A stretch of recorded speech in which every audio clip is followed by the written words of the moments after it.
Hello there and welcome to this vlog of June 2022. Now today's topic is going to be on the magic ammo within the BattleTech universe. However, before I get into the topic, I actually need to discuss the elephant in the room, or more specifically the new camera in the room. This is actually associated with BattleTech, so it is relevant to the channel. I'll very quickly tell you how this came about. So I speak with a chap on Twitter who I will refer to as the Eastern Border. He obviously has a name, but he is a journalist who deals with quite sensitive things at the moment because he deals with the Ukrainian-Russian conflict. So I don't think he'd appreciate me giving his real name on here, so I will refer to him as the Eastern Border. The Eastern Border is a big BattleTech fan. He's in Latvia. I think he may be the only BattleTech fan in Latvia, but I can't confirm that. Very good chap though, does very good work when it comes to the free world, basically. He's a big advocate of that. He likes his freedom. So actually ended up in Ukraine, I think not long ago, like during the war, obviously, doing on-the-ground reporting.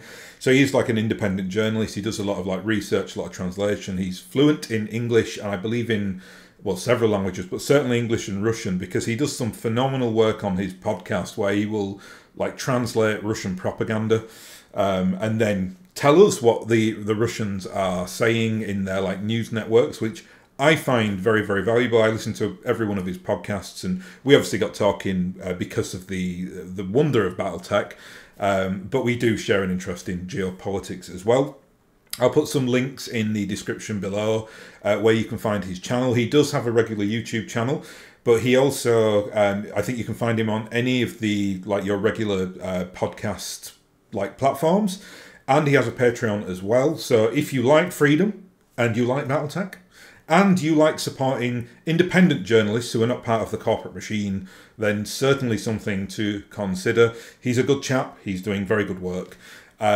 Anyway, so why then does this relate to the camera? Well, because it's difficult for him to get BattleTech stuff. A few months ago, I sent him a couple of lances of mechs, and I recently sent him a copy of a game of Armoured Combat. And in thanks, he sent me this very nice camera. Maybe because he was as sick as I was, as my bad syncing between the audio and the video, which I could never get right.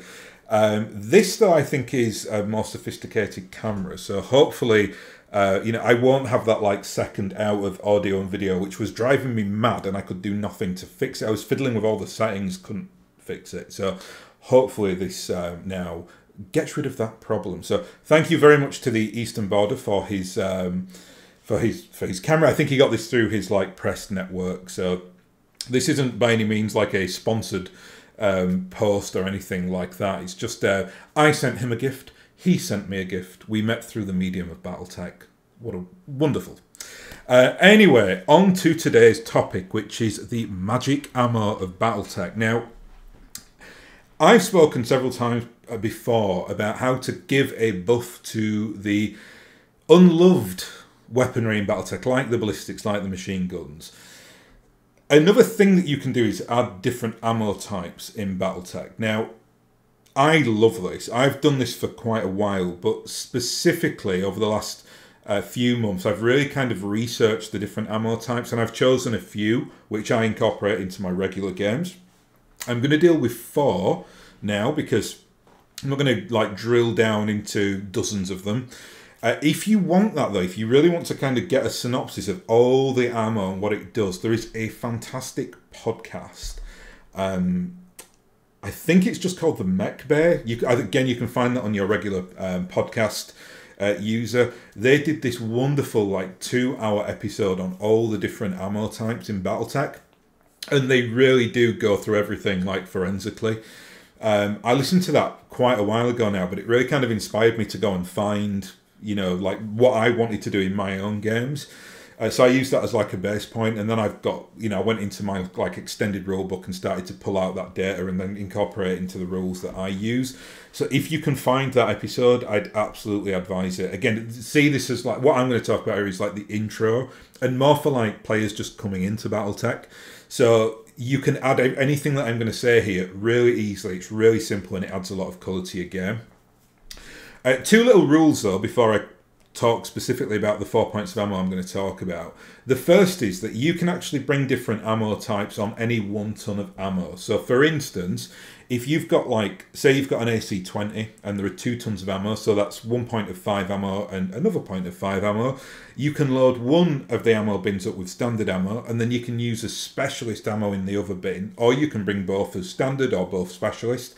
But you can't mix the ammo bin. So you can't like say, okay, well, 2 points of this ammo are X and 3 points are Y. It's got to be the full ton, otherwise it just gets crazy complicated. That makes sense as well if you think how ammo actually feeds into a weapon.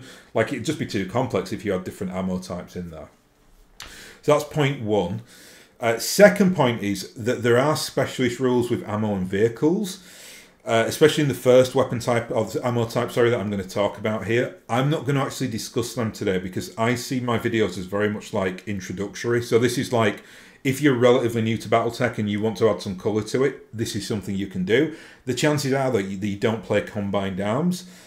But if you do play combined arms and you want to use different ammo types, just go get the data on it, because there will be like very specific rules on what certain things do to vehicles, and usually there are really nice buffs with the ammo. I'll segue that into the first ammo that I'm going to talk about, which is the Inferno SRMs, which are wonderful. They actually have a massive bonus against vehicles. Again, I'm not going to talk about that here, but if you are going to play Inferno SRMs and someone's rocking tanks or hover vehicles or VTOLs, absolutely go and find that. But for the sake of like simplicity and brevity in this video, I'm only going to talk about like mech on mech action.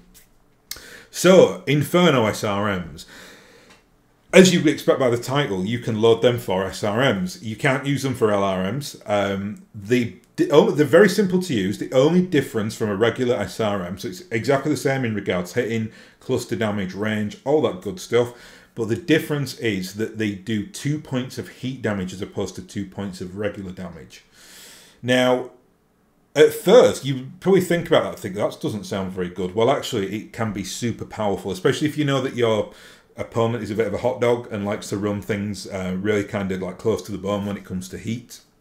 So really like viable, really like good to use in certain circumstances. But you've got to keep in mind, you do lose the damage capacity to, you know, to hurt with the SRMs, especially if you've got like an SRM6. You know, that's upwards of 12 points of damage you can do on a mech, which can be great. It scatters around as well, so they almost become like crit seekers. With heat, that doesn't happen. You basically just roll on the, you know, the cluster table, and then that's just how many. So if you roll for 4 hits, you generate 8 points of heat on your opponent. But that in of itself can be devastating. You know, if you can push, if a mech's running with like 6 points of heat and you can push that up to like, well, a maximum of 12, so you can maybe get that up to like 15 out of 30, you can start potentially looking at shutting that mech down, doing ammo explosions, reducing its movement, things like that.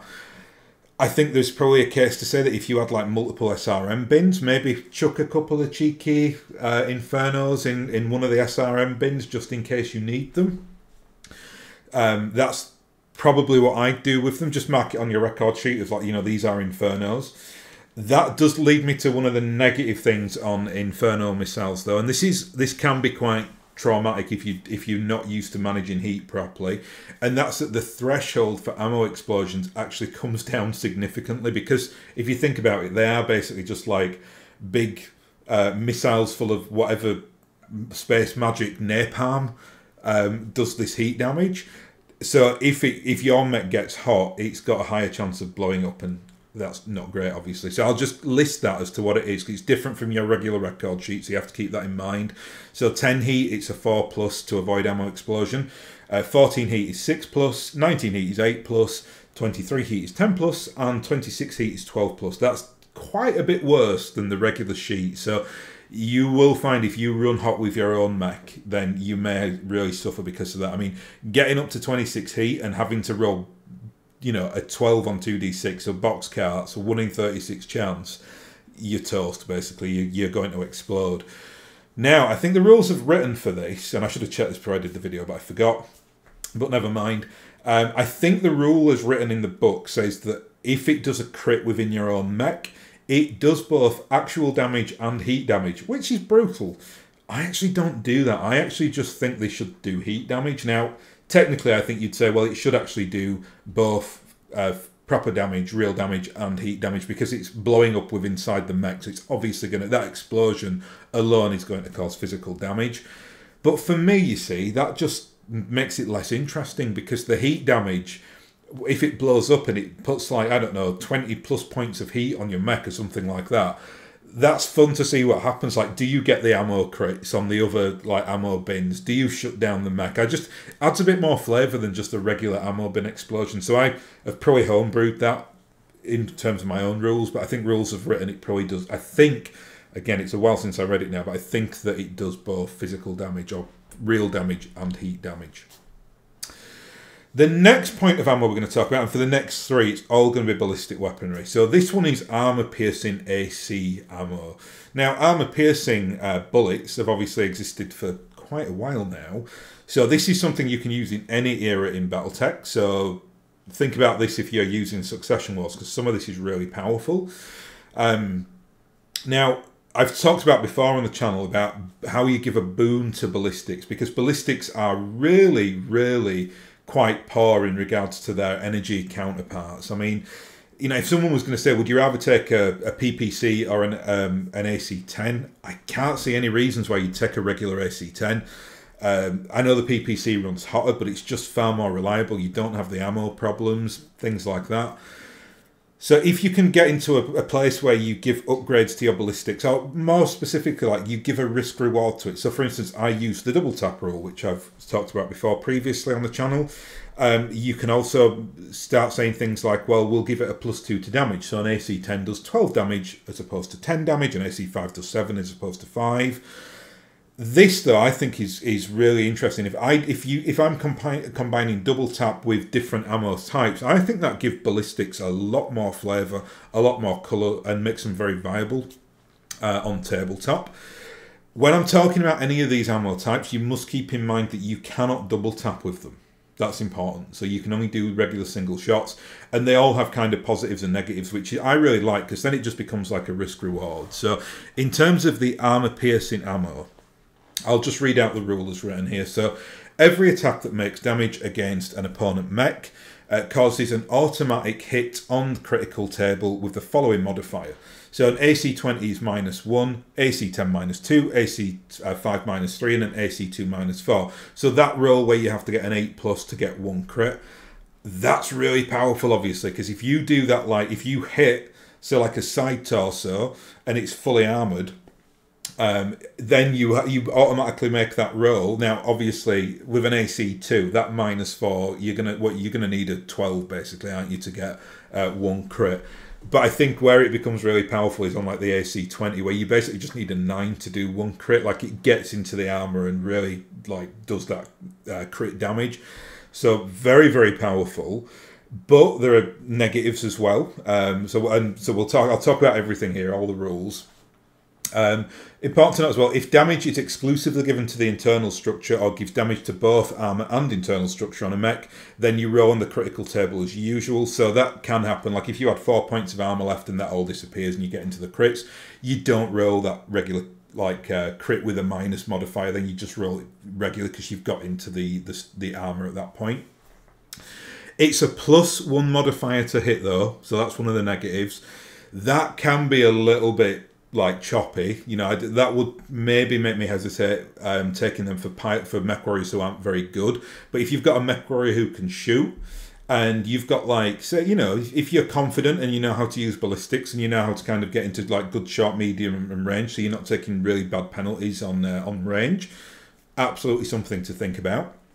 Now this is where the real negative comes in. I mean, that +1 modifier to hit is pretty bad. But you have to take half the standard ammo, rounding down for each bin. So for instance, 1 ton of AC-20 ammo would go from 5 shells in a 1 ton ammo bin to 2 shells. So that can be quite nasty. And like, for instance, I'm thinking about a mech like the Hunchback with the AC-20. If you take the armor piercing ammo, you basically get 2 shots. So probably not a good idea, but I think on certain mechs where you maybe have like 2 AC5s and you might have 4 ammo bins, certainly something to think about, because then you can actually think about, not, you don't need the full level of ammo, so you're quite happy to take a little bit less on certain bins. Also, if you're concerned about getting like ammo crits and stuff like that where your mech blows up, it's obviously easier to get rid of that ammo, to use it up quicker, so that's another factor. Again, I think I specified this previously, but you can't double tap with it. That would just be crazy. Like double tapping with that, you could get all manner of, it just gives you too much of a bonus, really. So that's armor piercing ammo. Oh, one other factor as well, should have mentioned this first. You can't use any of these ammo types for UAC or LBX weaponry. It's only in regular ACs. That's because the regular ACs are so bad, whereas, UACs have a real advantage. LBXs are great as well. They've got like extra range, you can do the cluster damage, but this is just to give the ACs a little bit of an equalizer against all the other weaponry. The next one is caseless ammo. So now this is something that it is era specific, so you can only use this in 3055 and beyond. This is pretty cool. What basically it means is that the ammo, regular ammo is in like quite big, thick cases. What they do is they take that case away so that you can actually double the capacity of the ammo in the bin. That can be super useful for certain mechs. If you've got like a hunchback with that, like 5 points of ammo, for instance, or if you had kind of a modified mech that had like 1 AC20 with that, 5 points of ammo, you can bring caseless ammo and straight away you up that ammo to 20. So of course now you're thinking, where's the negative there? Well, the negative is this, and similar to the double tap rules with AC weaponry, on Snake Eyes, so that's double ones if you roll into hit, the AC jams and becomes unavailable for the rest of the game. Choose one critical slot. I mean, I think I've homebrewed the rule here because it's a bit weird how you have to kind of do the crit spots, but I just write it in as you choose one critical slot on the weapon to mark as damaged. This then becomes like a reroll on the sheet, so that's standard. But most importantly, and this is where it's not too bad, the shell doesn't explode. So if you are double tapping in your real Snake Eyes, if it's like from an AC5, the AC5 ammo shell blows up and does 5 points of internal damage to your mech.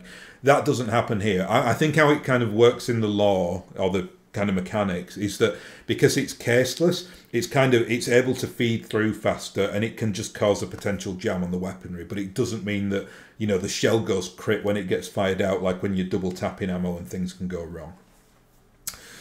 And finally, we've got, I think, my favourite one here. This is precision ammo. This is beautiful stuff. Again, same rules apply, so just for regular ACs, not for UACs, not for LBXs.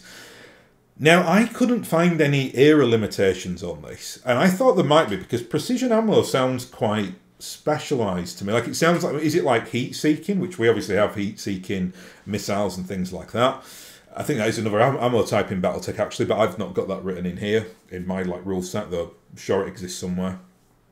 But precision ammo for ballistics, that seems to me a little bit like space magic. However, I'm sure there might be an American watching this who's like, nah, we've had that for years. I shoot with that at the local range or whatever. I've got no idea. I don't know that much about guns. But important to say that, like, in BattleTech, this stuff's amazing. So I think out of all the ones I've discussed thus far, this one's my favourite.